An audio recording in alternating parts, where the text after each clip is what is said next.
Well, class, welcome to episode 6 of our Math 1050 college algebra class. I'm Dennis Allison in the math department at Utah Valley State College. This episode covers two major topics. First of all, we'll talk about quadratic functions, some important formulas related to quadratic functions, and we'll look at some useful applications that I think are rather interesting. Then we'll switch to another topic and talk about the algebra of functions, and in particular the composition of two functions that becomes important for our next episode. Well, to begin with, let's look at what I mean by a quadratic function. If I have a function, f of x, of this form, let's say mx plus b, you remember in a previous episode we referred to this as a linear function. But if I have a function of this form where there's a second power involved, ax squared, I think I'll say plus bx plus c. Now, this is a quadratic expression, and we refer to this as a quadratic function. And quadratic functions have graphs that are parabolas. Now, let's just take an example of a quadratic function that we've actually seen a couple episodes back. Suppose I wanted to graph this function, f of x equals x minus 2 squared minus 3. Now, you may recall that this is actually a transformation of the function f of x equals x squared. And f of x equals x squared has 3 target points. They were at 0, 0, 1, 1, and negative 1, 1. And once I plot those 3 target points, then I can draw the graph by just drawing a parabola that goes through those points. But this is a transformed, this is a transformation of that fundamental graph. What are the changes that I make if I want to graph this function? Stephen? You have to go to the right 2 and down 3. Exactly. We're going to go to the right 2 because I've subtracted 2 directly from the x. And the minus 3 on the end says I need to go down 3. So if I graph that one right here, let's see what I would do. Let's put our scale on here first of all.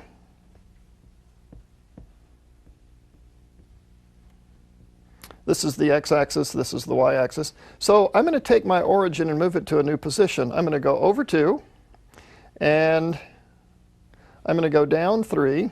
So over 2, down 3, this is my new origin right here. So that point corresponds to the original origin. And my target points say go over 1 and up 1 to the right, go to the left 1 and up 1. And so when I draw my graph, it looks like this. Now, you know, before I go too far on this, where will this function cross the y-axis? I'm going to use this space over here to find my y-intercept so that I can complete this graph. You may remember that to find the y-intercept, I let x be 0. So I'm going to let x be 0. That just means calculate f at 0. And when I plug in a 0 there, I get negative 2 squared minus 3. That's going to be 4 minus 3, or 1. So this graph is going to cross the y-axis at 1, right there. And as it turns, so that's where I'll locate that point. And this is the graph of f. Now, while we're at it, where does it cross the x-axis? Who can tell us how to find the x-intercepts? In fact, first of all, let me ask you, how many x-intercepts does this seem to have? 2. Looks like it has 2. You know, I bet there's one that's very small but positive. And there's another one over here it looks like it's bigger than 3, the way I've labeled it, but we don't know if my graph is perfectly accurate. Well, you remember, to find the y-intercept, we let x be 0. To find the x-intercepts, I'm going to let y be 0. Now, I'm going to need a little more space for that, so let me just erase all of this on the right-hand side, and I'm going to let y be 0. And y is the same thing as the f of x, so I'm going to let f of x be 0. X minus 2 squared minus 3. Now, one way to solve that would be to multiply this out and then either factor it or use the quadratic formula. But I'll use the idea of completing the square. I'm going to add 3 to both sides. Let's see, that should be a minus there. And then take a square root on both sides, and I'll take both the positive and the negative square root of 3 because I'm looking for every possible solution. That's what x minus 2 is. It's equal to plus or minus the square root of 3. So x is equal to 2 plus or minus the square root of 3. So I actually have two answers. One of them, I'll call it x number 1, is 2 plus the square root of 3, and the other one, x number 2, is 2 minus the square root of 3. Now, if you find the square root of 3 on your calculator, I think you'll see that the square root of 3 is about 1.7.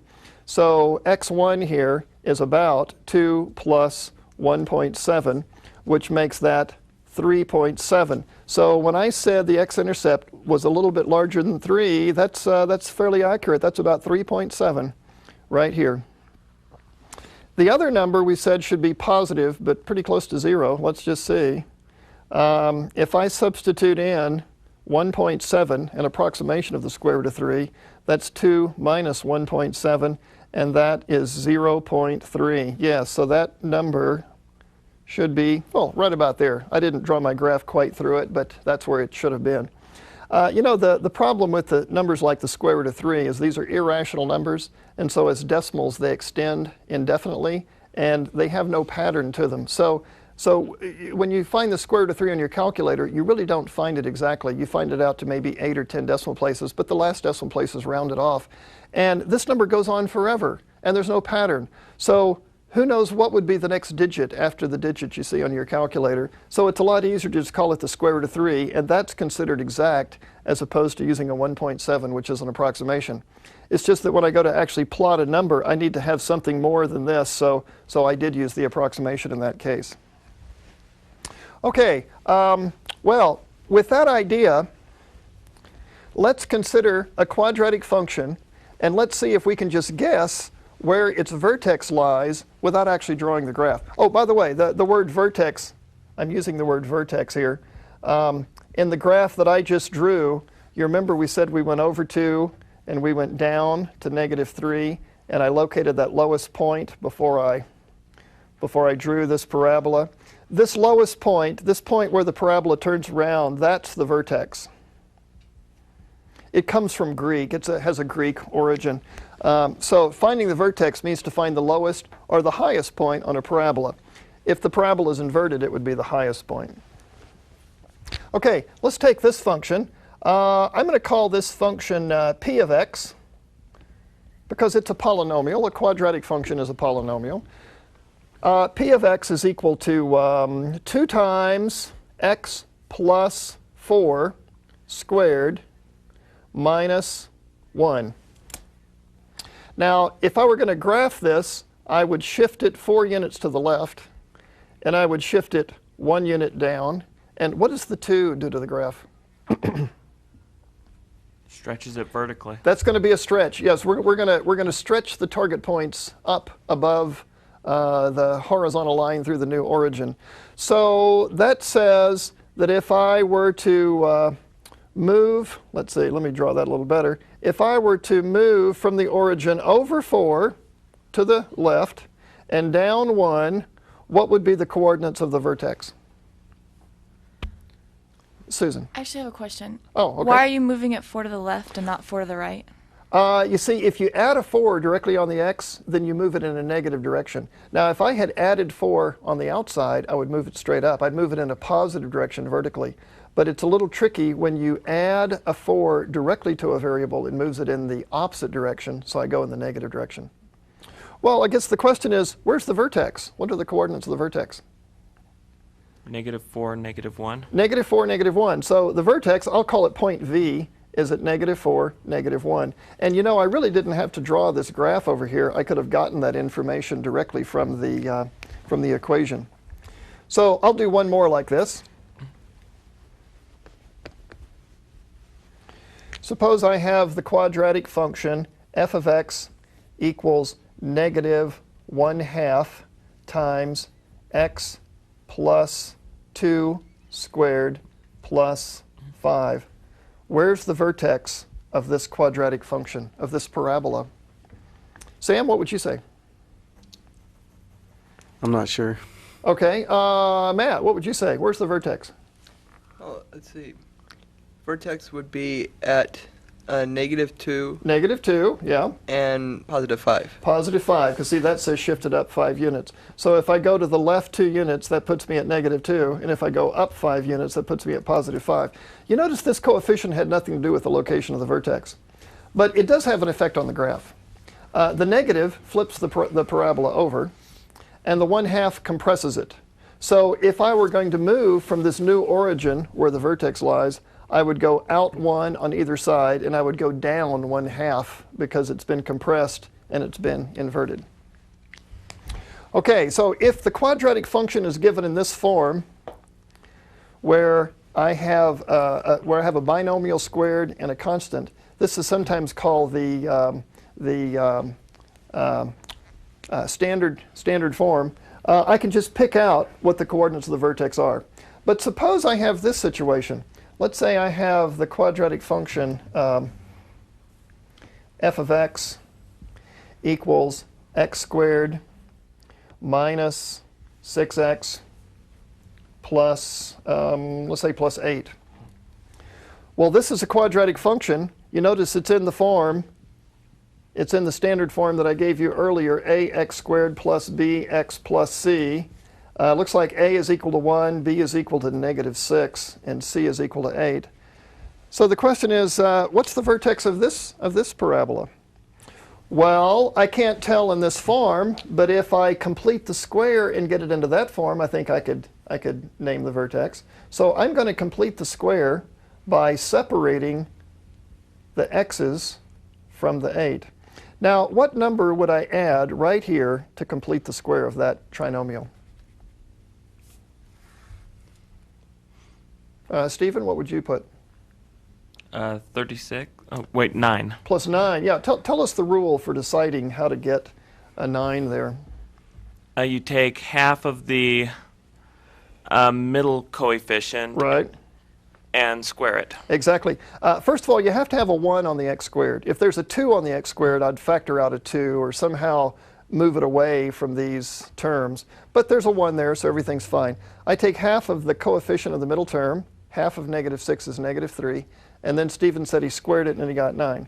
Now, you may ask, well, gee, Dennis, can you just add a 9 in the middle of a problem? Well, you can if you subtract the 9 over there so that these two 9s would cancel if you wanted to go back to the original problem. Of course, we don't want to go back there. I want to go forward because I want to write this as a binomial squared. And on the outside, I have a -1.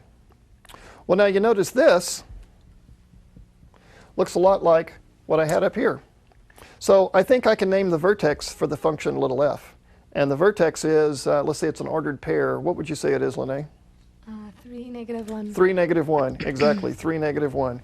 So I found the vertex by completing the square.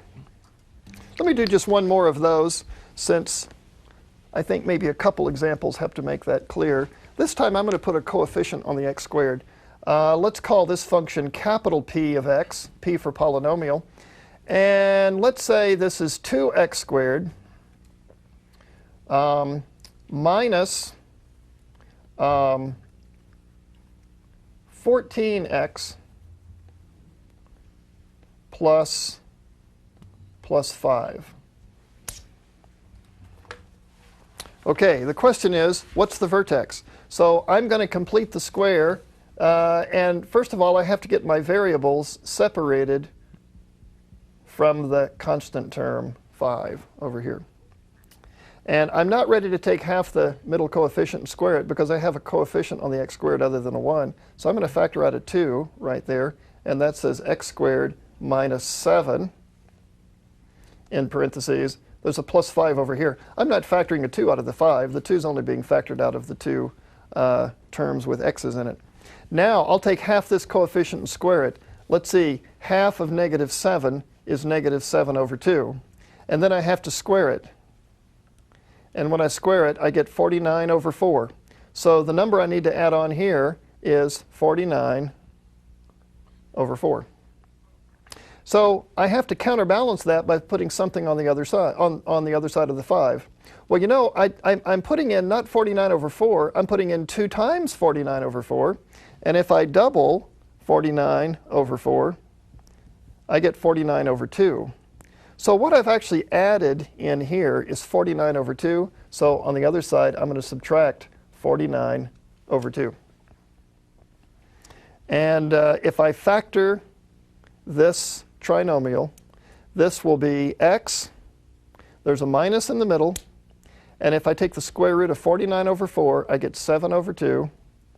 And the square of this binomial is the trinomial that you see right above it, plus. Now, I need to simplify the two constants over here. Let's get them both over 2. 10 over 2 minus 49 over 2. So this is 2 times x minus 7 halves squared minus 39 over 2.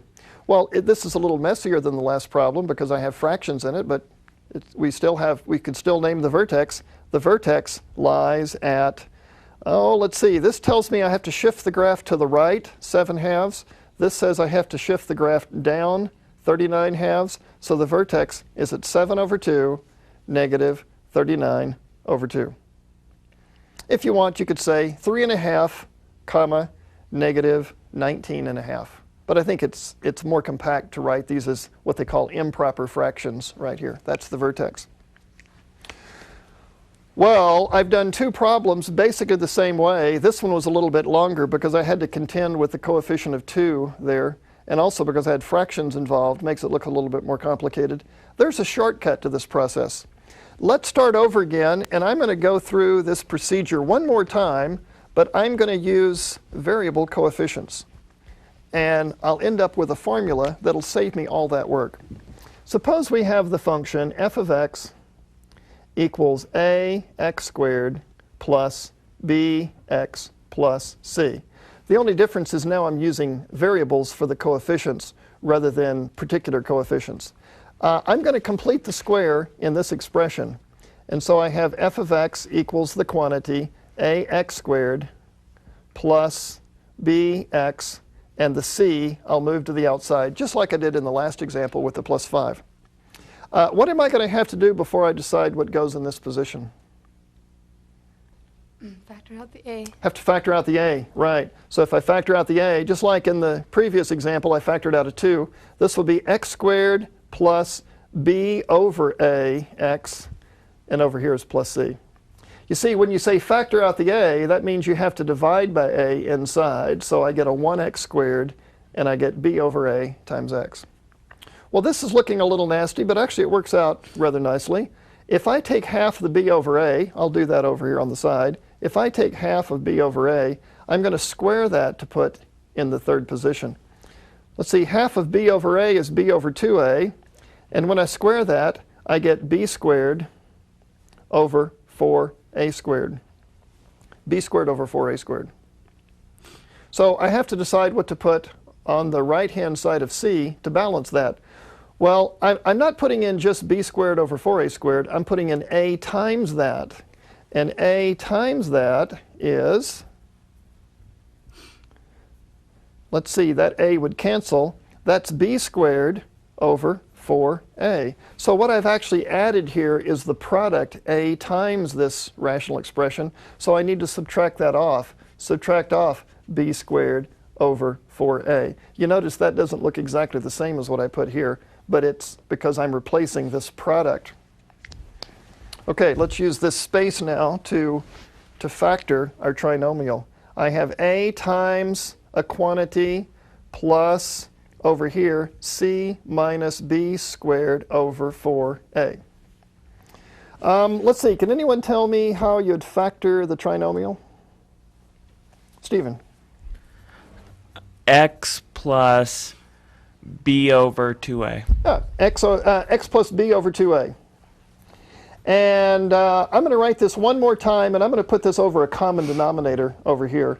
A times x plus b over 2a squared plus 4ac minus b squared all over 4a. You know, this looks a little bit like the quadratic formula, except in the quadratic formula, the discriminant under the square root is b squared minus 4ac. This is 4ac minus b squared. So it's similar. And also in the quadratic formula, everything's over 2a. This has everything over 4a. Well, my point is this. If I want to find the vertex has first coordinate negative b over 2a. That's because this says shift the graph in the opposite direction of the number b over 2a, because I have a plus right here, so I shift it to negative b over 2a. And to find the y-coordinate of the vertex, it would be the number over here. Now, rather than remembering that, if you want, you can remember that formula, that's fine with me. But rather than remembering that formula, if I want to find the y-coordinate of the vertex, I just take the number that comes up here and I substitute it back in for x, and I evaluate this expression at whatever that number is. So if you choose to remember this formula for the y-coordinate, that's fine. But I think it's easier personally to just take this, substitute it back into f. Let's work an example using this. I'm going to write down my formula right here, and I'll also write down this formula just in case somebody wants to use that at home.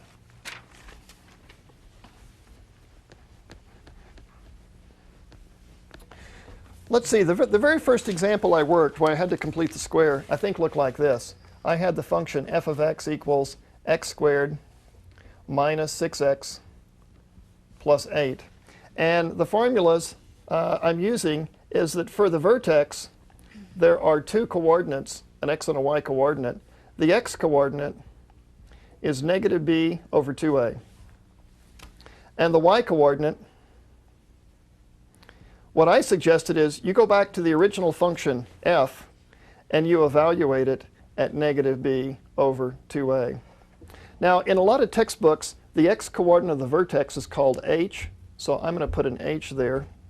And the y coordinate of the vertex is called k, so I'm going to put a k there. But as an alternative, I said you could calculate a using the formula 4ac minus b squared over 4a. But somehow that seems sort of complicated to remember, but if you want to use that, you certainly can. Okay, let's draw a little line here, and let's see how this works out. I need a value for a, I need a value for b, and I need a value for c. Let's see, Susan, what are the values of a, b, and c in this problem? A is 1, B is negative 6. Negative 6. And C is 8. C is 8. Yeah, you know my b looks a lot like a 6, so I hope you can see the difference there. Well, to calculate h, let's see, that's negative b over 2a.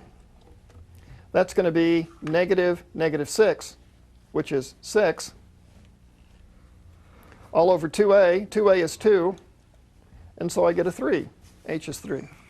Now, to get k, what I would do would be to take 3, substitute it into the original function. Just plug in a 3. And I get 9 minus 18 plus 8. And that's 17 minus 18 is negative 1. So the vertex is at the point 3, negative 1. And I believe that's the same answer we got just a moment ago when we completed the square to find the vertex.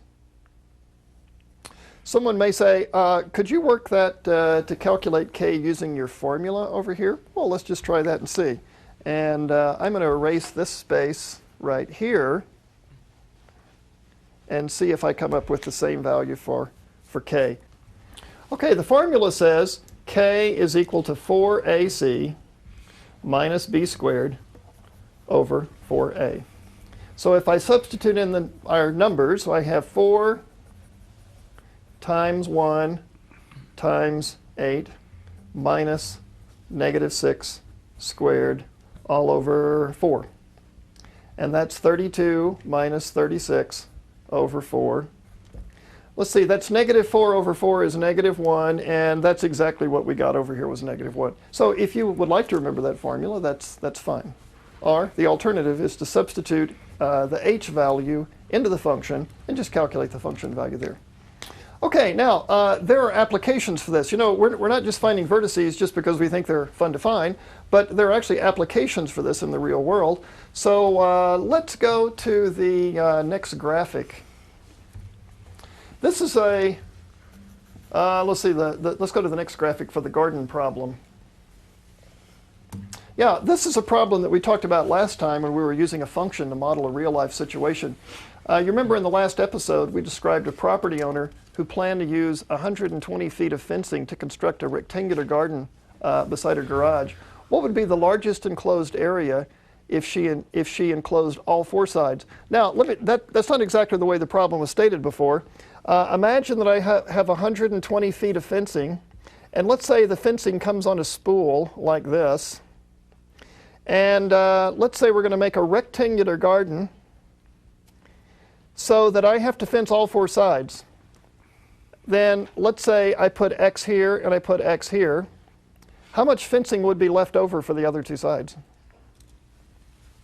I think it'd be 120 minus 2x feet, because I've used up 2x. Now, I need to divide that by 2, because I'm going to put half there and half there. So if I divide that by 2, then the length of each one of these sides is 60 minus x. So I'll put 60 minus x up here, and 60 minus x down here. So the area of the garden, we'll call it A of x, is length times width. The length is 60 minus x, and the width is x. And so the area is 60x minus x squared. Now, let's see. For example, what if we said x was 10? Can anyone tell me what is the area of the garden when x is 10, if you plug in a 10 right there? 500. I think it'll be 500. 10 here says 600. 10 here says subtract off 100. It'll be 500 square feet. But on the other hand, what if we say that we made this side 20? What would be the area of the garden? Well, if I put in a 20 there, 60 times 20 is 1,200. And 20 squared is 400. So we get a larger garden. It's 800 square feet. Well, this presents the question of what should I choose for x if I want to make the area of the garden as large as possible? What's the largest garden I can make? Well, to do that, I need to find where this quadratic function reaches its highest point. You say, does that reach a highest point? Well, this is a quadratic function, and I have a negative on the square. So this is, if I graph this, it would be a parabola that opens down, and that parabola has a highest point. Let's just see how that would go. Let's see, the function that we had there was 60x minus x squared. Now, I'm going to turn that around and call it minus x squared plus 60x. And the negative right there gives it away. This is a parabola that opens down. So if I graph this function, the graph would look sort of like this, more or less. And there's a highest point. And this is the area axis, the vertical axis. So there must be a maximum area right there. So if I could just determine that number, that would tell me the largest garden I could make. But that means I need to locate the vertex and see what is its y-coordinate. So what is the vertex of this parabola? Well, quickly, the way I could find the vertex is to take negative b over 2a to get h. And then afterwards, I'll calculate k. Negative b, that'll be negative 60 over 2a. 2 times a is negative 1. That'll be a negative 2. So I get 30. Now that tells me the x-coordinate of the vertex. That says we should let x be 30 up here. We should let x be 30 to get the maximum area. And what is the maximum area? Well, that would be the k-coordinate of the vertex, which is a at 30. And that, if I plug in a 30 over here, that's minus 900 plus 1,800 is 900 square feet. So if you want to make the largest possible rectangular garden, the largest garden you can make is 900 square feet, and you make this side be 30. By the way, what would be the length of the other side? If this is 30, what would this length be? 30. It would be 30 also. Yeah, because see, if x is 30, 60 minus 30 is 30. In other words, this is a square, is what it is. Now you might say, Dennis, you went all the way around the world to tell us something that we probably would have guessed intuitively. that you make a square garden to get the biggest area. I agree. We did go to a lot of trouble to verify that. Now let's change the problem, and I think we get an answer that you wouldn't normally expect. And this is the problem that was actually posed in the last episode. The landowner is going to put the garden up next to the garage. You may remember this illustration. I'm going to, let's go to the next graphic, and I think we'll see this on the screen. I'll be drawing this on my board at the same time. There's the garage. I make a rectangular garden, and I come out X on top, and I come out X on bottom. And we want to figure out what's the biggest possible garden we could make. Okay, let's come back to the green board, and this time I'm going to put all the extra fencing on this side. And that was 120 minus 2x feet. Now the area of this garden is x times 120 minus 2x, which is 120x minus 2x squared, which is minus 2x squared plus 120x. Now I've arranged the terms in this form so I can pick out the a, the b, and the c. C is 0. So to calculate the vertex, h is negative b over 2a, which is negative 120 over 2 times a. 2 times negative 2 is negative 4. H is 30. It's the same number I had in the last problem. This should be 30 feet. This should be 30 feet. Now I could calculate k by substituting in 30 into the original function. I'll find a at 30. And let's use this form up here. If I plug in a 30, that'll be 30 times 120 minus 60, which is 30 times 60, which is 1,800 square feet. Let's see, what was the answer before when we did the square? 900 square feet. 900 square feet. Now we get 1,800 square feet. We actually double the area of the maximum area if we put the garden up against the garage wall. You see, basically the reason for that is rather than having to fence this side and this side, I could put all the fencing over here, and now I'm making this twice as long. This ends up being 60 over here, and 30 times 60 is 1,800. So I think now common sense sort of holds, and it says, just put all the fencing on one side, you can make it twice as long, and so you get twice the area. Okay, another problem that we introduced last time was Galileo's problem of the projectile being thrown from the top of a building. Let's go to the next graphic, and we'll see that problem stated again. It says, in the last episode, a ball was tossed upward from the edge of a 240-foot building with a speed of 32 feet per second. How high will it go before it strikes the ground? Okay, let me illustrate that again. You probably remember me drawing something just like this. This building is 240 feet tall, and right here we throw a ball up in the air. We throw something up in the air so that it goes up, it reaches a maximum height, and then it comes back down toward the ground. The question I ask now is, how high will the ball go? Well, now, you know, when I first heard this problem, when I was taking a mathematics course, I thought that would be impossible. How can anyone know how high it'll go? I mean, the thing is moving. Nobody's up there to see how high it'll go. But we can actually do this right here without even performing the experiment. There was a fundamental formula that we introduced last time from Galileo that said minus 16t, h of t is minus 16t squared plus v sub 0 t plus h sub 0. If you take a course in physics, you'll hear a lot more about this formula, and you'll hear a lot more about Galileo.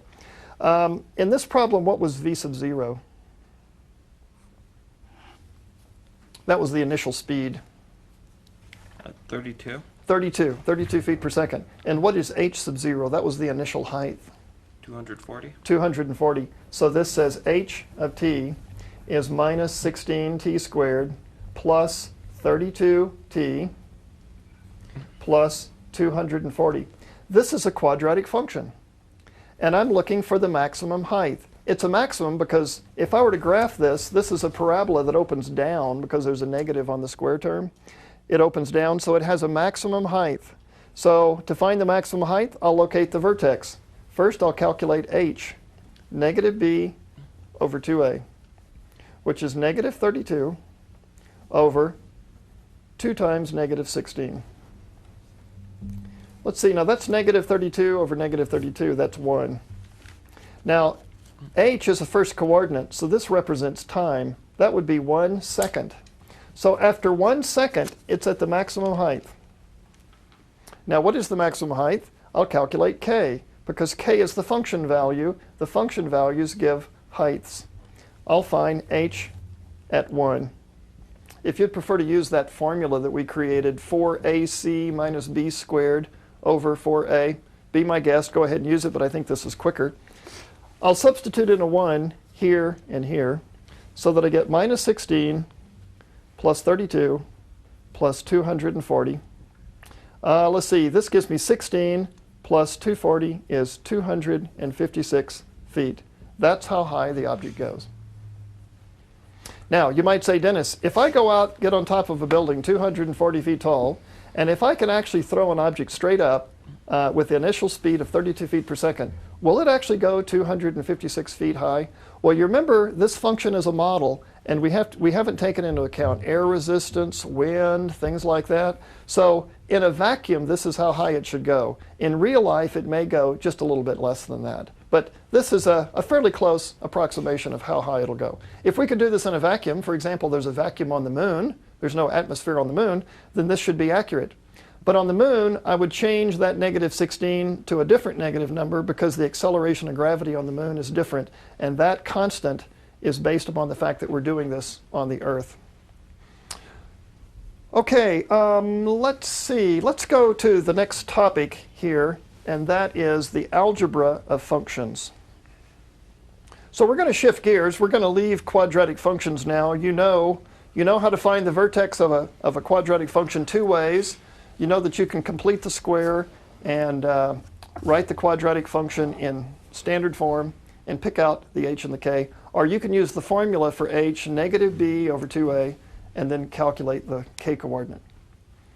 Okay, well, the other topic today is the algebra of functions. I'll just write that up here. The algebra of functions, and this is how you combine functions in various ways. And this is related to sort of a preview of what's coming up in the next episode. Now, suppose I have two functions. Let's say I have a function f of x equals 2x minus 3. And I have a function g of x, which is 3x plus 1. And suppose I want to add these two functions together. Well, if I add the two functions together, I would get how many x's there? 5x. I'd get 5x and minus 2, exactly. Now, this is a new function. And if I wanted, I suppose I could call it h of x. Although, if I give a name like h, that tells me nothing about where the function came from. So instead of h, I'm going to give this function a little bit more complicated name. I'm going to call it the function f plus g. I'll say that really fast because I'm thinking of this as a single symbol. This is the function f plus g, and it is the sum of f and g.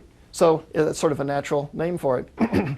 Now, the reason that's an improvement over saying h of x is because when I see h of x equals 5x minus 2, this doesn't tell me anything about the history of the function. It doesn't tell me how I arrived at it. It just says it is. This tells me about the moment. Whereas this statement tells me about how I got this function, that I added two other functions. This doesn't tell me what f and g are, but it tells me that I added two functions to get it. Take, for example, your own name. Let's see, we have here Matt Sievers. Matt Sievers.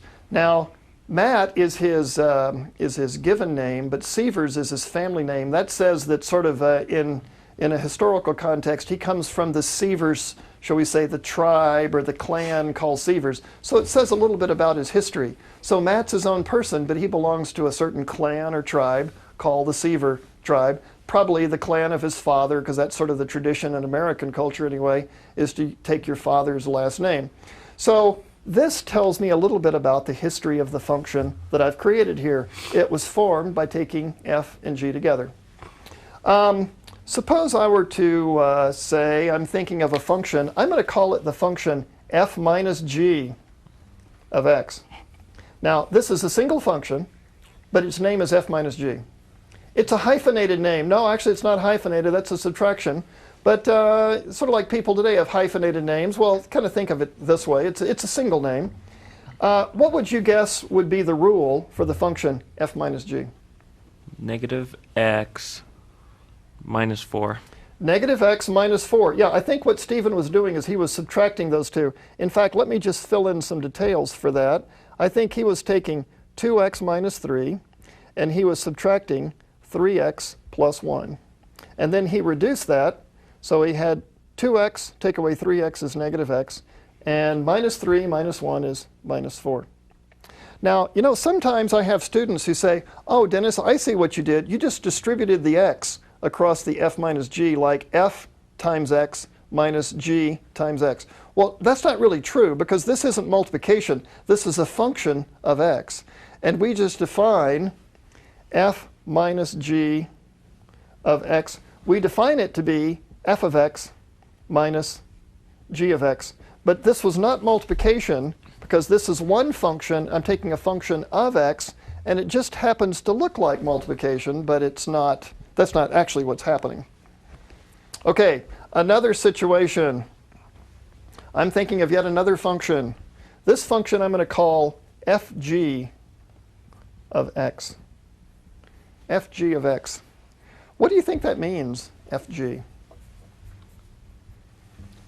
The product of the two functions? It's the product, yeah. See, when I write fg, I'm thinking of multiplication. So the new function I'm calling fg, but it's basically f of x times g of x. And if I multiply those together, that would be 2x minus 3 times 3x plus 1. And that would be, let's see, 6x squared minus 7x minus 3. So in this case, I have the product of two linear functions as a quadratic function. We could find the vertex for this, but we don't want to do it. So we'll leave it at the quadratic function. Would that be any different than if I had found f, or rather gf of x? I think it'd be the same thing. By definition, this would be g of x times f of x. But when you multiply these in the reverse order, you get the very same answer. So we'd still get 6x squared minus 7x minus 3. So technically, I'm talking about two different functions that happen to have the same rule.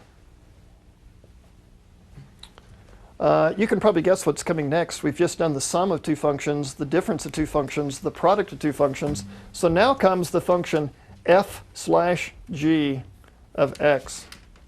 Yes, I'm afraid you're right. This is the ratio of the two functions. This is going to be f of x on top and g of x on bottom.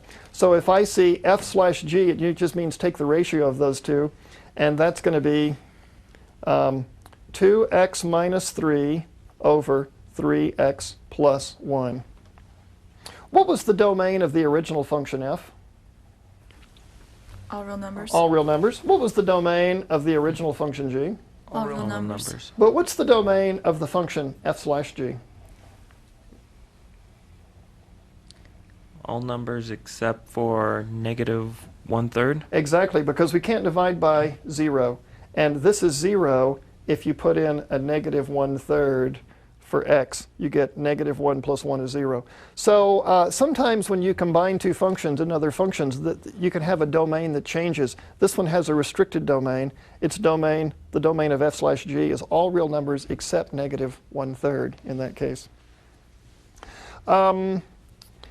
Let's see here. I'm going to draw a graph of a function that I hope will be fairly easy to read, and I'm going to ask you some questions about it.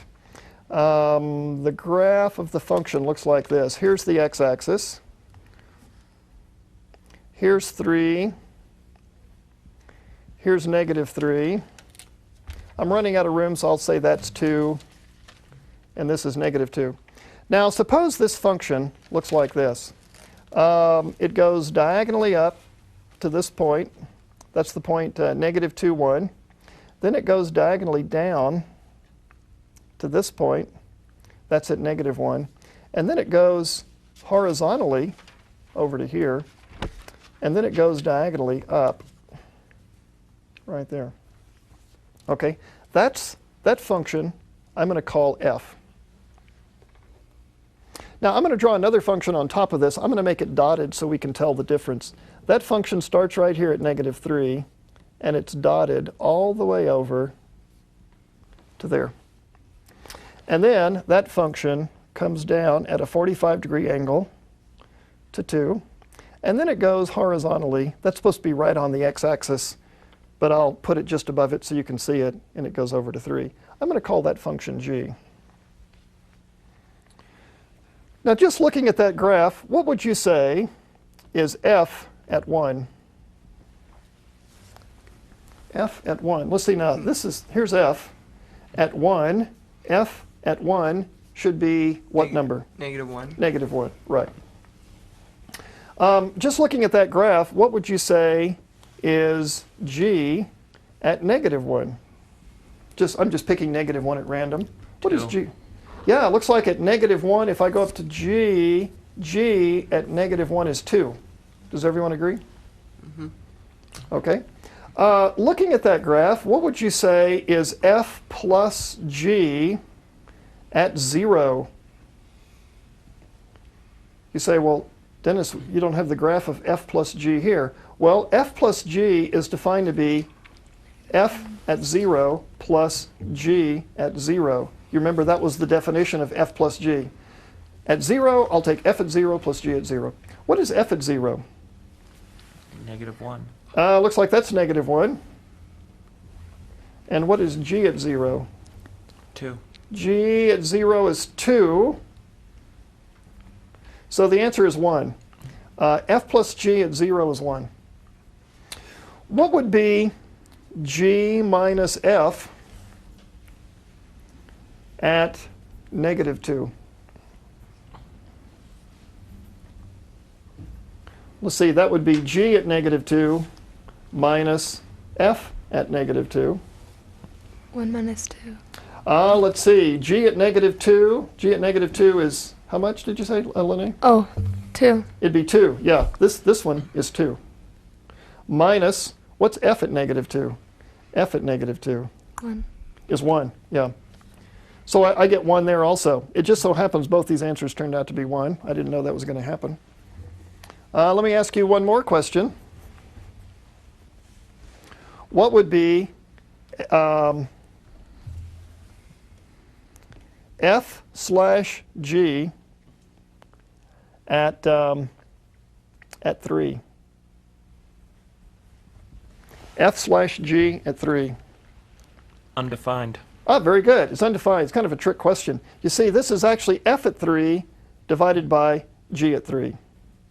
F at 3 is 1.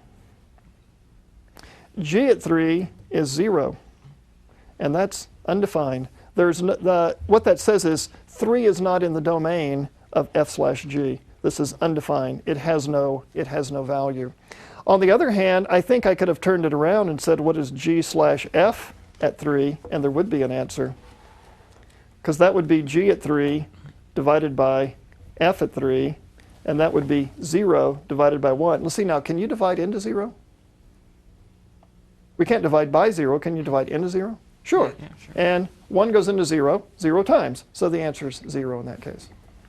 Okay, you'll see problems like this on the website. When you look at episode 6 on the website, you'll see not this particular graph, but something like it. And I'll ask questions about function values.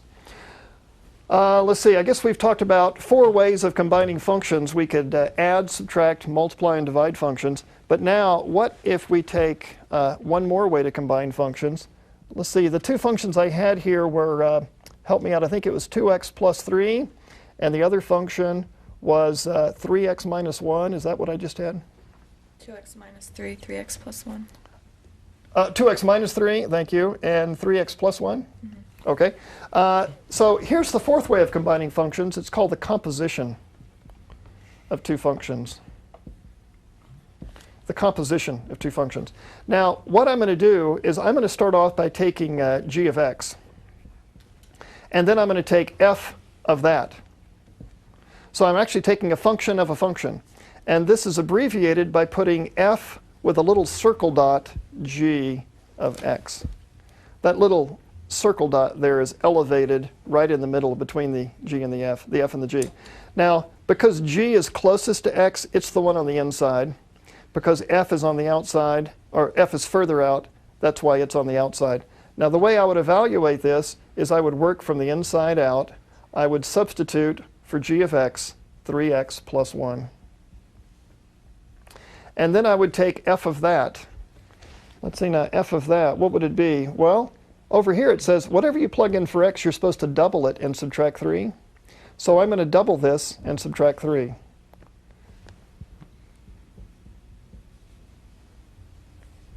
And it looks like we're going to get 6x plus 2 minus 3, I think is a negative 1, 6x minus 1. Now compare that with the composition g dot f of x. Generally, when you reverse the order of a composition, you don't get the same answer. So I get g of, and this time f of x goes on the inside because it's the one closest to the x. And I work from the inside out, so this is g of 2x minus 3. And now what does g do to that? Well, g takes any number and it triples it and it adds 1. So I'm going to have to triple this and then add 1. And this time I get 6x. Who can tell me what the constant is? Minus 9 plus 1? Minus 8. Minus 8. Yeah, 6x minus 8. They look similar, but they're not the same thing. So we don't get the same function. It's rather unusual when the composition of two functions gives the same answer in the reverse order. Let's go to our last graphic. Well, let's go to okay, that's fine. The composition f dot g of two functions, f and g, is defined by the rule f dot g of x is f of g of x. I'll work one more example here, and then I think we'll have to stop. This time, rather than picking linear functions, I'm going to pick something a bit more involved. Let's say that f of x is equal to x squared plus 2. And let's say that g of x is equal to x over x plus 1. The first function is a quadratic function. The second function is called a rational function because it's a ratio of two polynomials. I want to calculate f dot g of x. This means, by definition, f of g of x. And now from there, I just substitute for g f of x over x plus 1.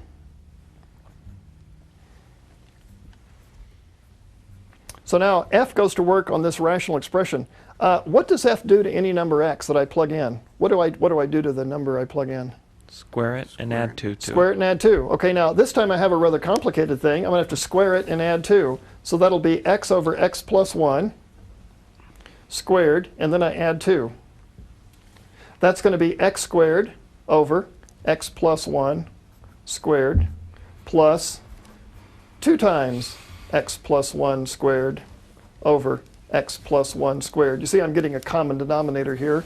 And now if I combine those and put it over one denominator, let's see, if I multiply that out, that's going to be x squared plus 2 times the quantity. Got to square the x plus 1. X squared plus 2x plus 1.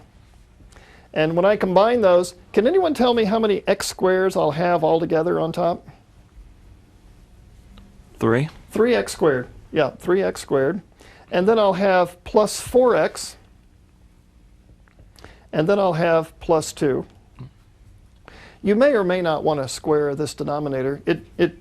For this purpose, it doesn't really matter if you square it. If I do square that, it would be x squared plus 2x plus 1. Now that's a rather complicated looking thing, isn't it? And that's the composition of these two functions. If I reverse the order, I'll try working this in the order g dot f of x. And down here in the corner, I'm going to leave that answer so I can look at it in a minute. This was f dot g of x. I'm going to reverse the order and see how different my answer is when I put it in this order. It's very rare, but it can happen that in the reverse order you get the same result, but I don't think it'll happen here. I'm going to take g of f of x. and that's g of x squared plus 2. Now, what does g do to any number inside of g? Well, it puts that number in the numerator. It puts that number in the denominator plus 1. So if I put this in the numerator, x squared plus 2, and if I put this in the denominator and add 1, what I get is x squared plus 2 over what? X squared plus 3. Over x squared plus 3. Totally different now. Not nearly as complicated as what I had down here. So when you have a composition of two functions, you have to be very careful about the order that you put them in. Let me just give you an example that's sort of ludicrous, but it pertains to this. When I got up this morning, I put on my shoes and socks. But no, wait a minute. Actually, that's not what I did, is it? Because I put on my socks and then my shoes. The order you do these things makes a difference. If you technically, if you put on your shoes and socks, your socks would be on the outside. So if you reverse the order of those two operations, the operation of putting on your shoes, putting on your socks, you get a totally different outcome. And the same thing holds true for compositions. Now, the order of the functions in addition makes no difference. The order of the two functions in multiplication makes no difference. But it does make a difference in subtraction. It does make a difference in the quotient, f slash g, g slash f, and it makes a difference in the composition. Well, if I could summarize what we've done today, we first looked at quadratic functions, and we found how to find the vertex of a quadratic function. Now that's very important because that tells you the extreme value of the function, the lowest or the highest. Then we did the algebra of functions. I'll see you next time.